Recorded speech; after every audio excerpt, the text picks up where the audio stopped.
Министерот за земјоделство Љупчо Николовски повеќе од 40 дена живее без платежни картички. Како плаќа, како пазари, како функционира? По оправдувањето дека ги изгубил дебитните и кредитните картички додека бил во Брисел и затоа не знаел колкаво покачување на плата добил. Се поставува прашањето: нема ли министерот мобилна апликација, па да знае кога и колку пари добива на сметка? Не стивнуваат и реакциите на социјалните мрежи.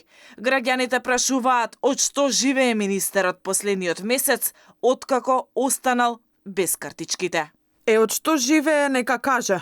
А што има веза ако ги изгубил? Банките го знаат неговото примање и колку пари има на сметките.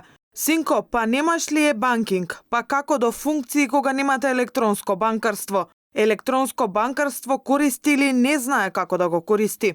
Ова се дел од коментарите на социјалните мрежи. Министерот Николовски е само еден од владините функционери, чии плати порастаа за 78%. Тој пред новинарите не кажа на што ќе ги троши парите, туку рече кога ќе ги добил, ќе ги донирал. Моите картички се изгубени во Брисел, не се со мене. Николовски не е единствениот владин представник кој јавно одбива да каже колку му изнесува платата. Претходно и други министри во тимот на Ковачевски бараа разни изговори. Инаку, од месецов околу 1000 функционери добија зголемени плати за април, а граѓаните тоа годишно ќе ги чини над 15,5 милиони евра.